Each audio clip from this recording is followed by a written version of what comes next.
દ્રશ્ય બતાવો।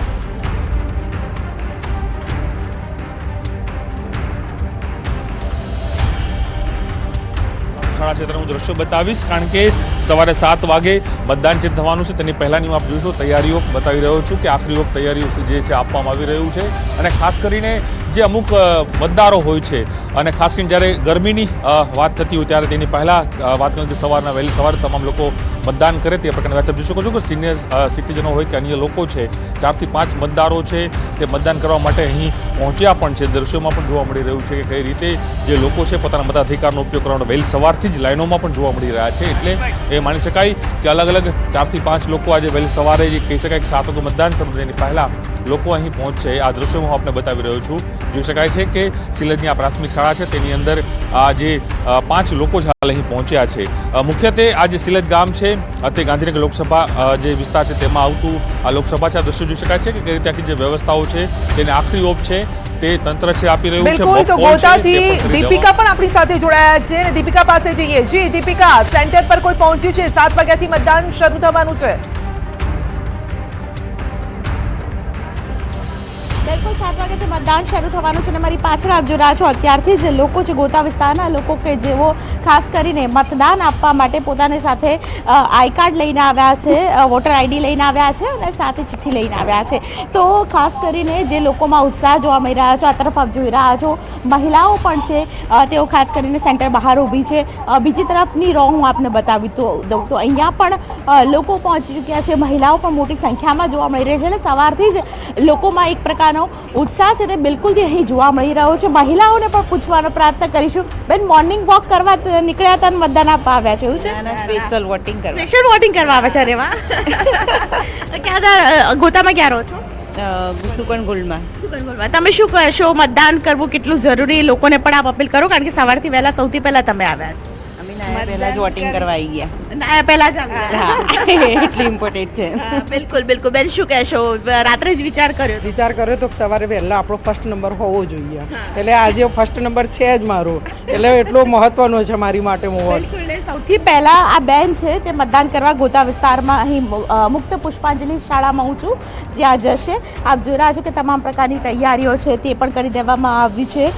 તમામ ચૂંટણીના અધિકારીઓ અને તેમની સાથે જે તેમની ટીમ છે તે ટીમ પણ અહીં તૈનાત છે અને મત વિસ્તારમાં ખાસ કરીને બિલકુલથી જોવા મળી રહ્યો છે ઘાટલોડિયા મત વિસ્તાર આવે છે અને ગોતા વિસ્તારની અંદર ઘાટલોડિયા વિધાનસભામાં ગોતા વિસ્તારની અંદર સૌથી વધારે લોકોનો ઉત્સાહ બિલકુલથી જોવા મળી રહ્યો છે। સંધ્યા, બિલકુલ, તો ઉત્સાહ જોવા મળી રહ્યો છે। સુરત બાદ અમદાવાદના ગોતામાં આપે જોયું કે મતદારો લાઈન લગાવીને ઊભા છે। હજુ મતદાનની પ્રક્રિયા એટલે વોટિંગની પ્રક્રિયા શરૂ નથી થઈ, પરંતુ તે પહેલા જ આ ઉત્સાહ તેમનામાં જોવા મળી રહ્યો છે અને લોકો સાથે પણ દીપિકા વાતચીત કરી શકો છો। પુરુષો પણ ત્યાં છે, કારણ કે આજે તો રજાનો દિવસ છે, એટલે મતદાન પછી શું પ્લાન છે? પહેલી ફરજ એ મતદાનની ફરજ આજે તેઓ અદા કરવા માટે પહોંચી રહ્યા છે। બિલકુલ, રજાના દિવસમાં પણ ખાસ કરીને વાત કરવામાં આવે તો ગરમી છે તેનાથી બચવા માટે પણ આ એક પ્રકારનો પ્રયાસ લોકોએ કર્યો છે। પુરુષોને પણ પૂછવાનો એક પ્રયત્ન કરીશું। શું નામ છે આપનું? ક્યાં રહો છો? હાર્દિક। અચ્છા, ઓકે। આટલા સવારે વહેલા આવીને મતદાન કરવું સાથે આવ્યા હતા, પછી એકલા જ વિચાર કરીને આવ્યા? એકલા જ વિચાર કરીને આવ્યા। અચ્છા, યસ, સવારે વહેલા ડિસાઇડેડ હતું કે કાલે સવારે ફર્સ્ટ જઈને જે ગરમીનો જે અત્યારે બતાવી રહી ગરમી વધવાની છે તો સવારે પતાવી જ દેવું કામ, એટલા માટે આવી ગયા છે। એવું છે। અને આજે તો રજાનો દિવસ હશે? યસ, રજાનો દિવસ। રજાનો દિવસ। અને મહિલાઓ શું કહેશો? ક્યાંથી આવ્યા છો? કયા વિસ્તારમાં? એપાર્ટમેન્ટમાંથી। શ્રીફળમાંથી આવ્યા છો। શું કહેશો? અત્યારે મતદાન કરવા આવ્યા છો? અરે આંટી, બેસી ગયા અને મસ્ત રીતે મતદાન કરવા સવારે 7 વાગે આવી ગયા છો? हाँ, आई गया जी। हमें तो बहुत इच्छा है जल्दी से दे करके जाएं। मोदी जी जीते। બિલકુલ। તમારું શું નામ છે? સ્મિતા। સ્મિતાબેન, શું કહેશો? લાઈનમાં ઊભા છો અને કરી દઈએ જીતા દઈએ। આમ તો મહિલાઓમાં એવું હોય છે કે કિચનમાં કામ પરવારીને જ પછી બહાર નીકળતી હોય છે, આજે વહેલા આવી ગયા છો, વહેલા શું કહેશો બેન? મતદાન એ રક્તદાન।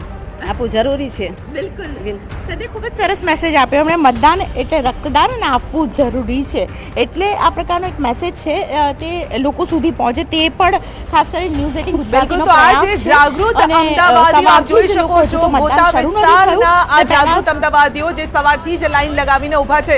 7 વાગે મતદાન શરૂ થવાનું છે, પરંતુ એ પહેલા વૃદ્ધો પણ પહોંચ્યા છે, મહિલાઓ પણ પહોંચી છે, પુરુષો પણ પહોંચ્યા છે. એટલે એનો મતલબ એ છે કે પરિવાર સાથે સહપરિવાર તેઓ પહેલા મતદાન કરવા માટે આવ્યા છે. અને અહીંયાથી અમદાવાદથી આ જ મેસેજ આખા ગુજરાતમાં જઈ રહ્યો છે કે પહેલા મતદાન કરો, પછી બીજું બધું કામ કરો. કારણ કે આજે રજાનો પણ દિવસ છે, આજે રજા પણ જાહેર થઈ છે, એટલે બીજા કોઈ જ કામ તમારે નથી. પહેલા મતદાન કરવા આવો ને ત્યારબાદ બીજા બધા કામ કરો. તો અલગ અલગ સેન્ટર પર અત્યારે અમારા સહયોગી પણ છે, વીવીઆઈપીસ પણ આજે મત આપવાના છે. ખાસ કરીને પીએમ નરેન્દ્ર મોદી મત આપવા માટે, મતાધિકારનો ઉપયોગ કરવા માટે તેઓ પહોંચવાના છે. 7:30 કલાકે તેઓ પહોંચશે. અમિત શાહ પણ પહોંચશે, આ સાથે આનંદીબેન, ભૂપેન્દ્રભાઈ પટેલ, તમામ લોકો મત આપવા માટે પહોંચવાના છે. અલગ અલગ સેન્ટર અમે આપને તેનું અપડેટ પણ આપ્યું છે. રાણીપથી અમારા સહયોગી ગીતા પણ આપણી સાથે જોડાઈ ગયા છે. જી ગીતા, આજે લોકશાહીનો આ મહાપર્વ છે, લોકોમાં કેટલો ઉત્સાહ છે? પીએમ પણ તેમના મતાધિકારનો ઉપયોગ કરવા માટે આવવાના છે.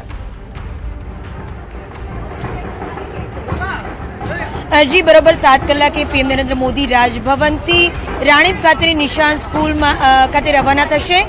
7:25 તેઓ અહીંયા પહોંચશે અને અંદાજે 3 થી 4 કિલોમીટરનો રોડ શો છે, જ્યાં હાલ બેરિકેડ્સ લગાવવામાં આવ્યા છે અને લોકો તેમના સ્વાગત માટે ઉત્સાહભેર અહીંયા વહેલી સવારથી રાહ જોઈ રહ્યા છે. કેટલાક લોકો સૌથી પહેલું મતદાન કરવા માટે પણ અહીંયા રાહ જોઈ રહ્યા છે. આપણી સાથે જોડાયા છે કેટલાક લોકો, કેટલાક ઉત્સાહી યુવા મતદાતાઓ છે જે પીએમ નરેન્દ્ર મોદી સાથે વોટ કરવા માટે આવી ચૂક્યા છે અને મતદાન જાગૃતિ માટેની પહેલ પણ કરી રહ્યા છે.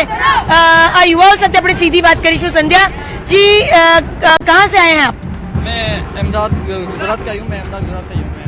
अच्छा, ये आपने जो पूरे शरीर पे किया है, क्या किया है? मैं वोटिंग के लिए अपील करने आया हूँ. सबसे ज़्यादा से ज़्यादा वोटिंग होनी चाहिए और लोकतंत्र का, हमारे लोकतंत्र का सबसे ज़्यादा जो ताकत है हमारे हाथ में वो वोटिंग है. आप सब वोट कीजिए और घर से बाहर निकलिए. ઘરથી બહાર નીકળીને વોટ કરો તેવું આ યુવા મતદાતાની અપીલ છે. અને મતદાન જાગૃતિ માટે તેઓ જોયું કે ભારતના ઝંડા સાથે તેઓ આખા શરીર પર વોટ લાઉડ વોટ પ્રાઉડના પેલા બેનર સાથે તેઓ છે. જી, આપ શાના માટે આવ્યા છો? मैं वोट करवा माटे आई हूँ मोदी ने जोड़े जो 70 साल में नहीं हुआ वो 70 साल बाद में हमारा सपना पूरा हुआ है, वो मोदी जी के कारण ही हुआ है. और हम चाहते हैं इस बार भी मोदी जी आए और उनका जो आंकड़ा उन्होंने 400 पार बोला है वो 400 से भी ऊपर जाए. हमारा तो मानना यही है. અચ્છા, 400 ની પાર છે. તમે શાના માટે આવ્યા છો? वोटिंग करने आए मैडम. 400 पार ने किनारे 100% છે मोदी जी. कोई इतनी ताकत नहीं रोक सके. અહીંયા જે મતદાતાઓ છે તે પીએમ નરેન્દ્ર મોદીની એક ઝલક જોવાની સાથે સાથે તેમની સાથે વોટ કરવા મળે તે માટે પણ આવે છે. નાના નાના બાલ ગોપાલ પણ છે. આપ જુઓ છો કે કેપ પહેરીને તેમને જે પક્ષ ગમે છે તે પાર્ટીના બેનર સાથે તેઓ અહીંયા આવી પહોંચ્યા છે. અનેક મતદાતા પણ છે. વોટ કરવા આવ્યા છો? વોટ, હા અચ્છા, નરેન્દ્ર મોદી સાથે વોટિંગ કરવું છે? હા, એમની સાથે પણ. તો આજે મતાધિકાર લોકશાહીનો આ મહાપર્વ છે ને લોકો પહોંચી રહ્યા છે. અમદાવાદીઓ અહીંયાથી મેસેજ આપી રહ્યા છે કે સૌથી પહેલા આપ મતદાન કરો, ત્યારબાદ બીજું બધું કામ કરો. એક નાનકડા બ્રેક માટે રોકાઈ રહ્યા છે કારણ કે 7 વાગ્યાથી મતદાન શરૂ થવાનું છે. આપ પણ ઘરની બહાર નીકળો. ન્યૂઝ 18 ગુજરાતી પણ સતત જોતા રહેજો કારણ કે પળે પળની ખબર મળશે આપને માત્ર ન્યૂઝ 18 ગુજરાતી પર.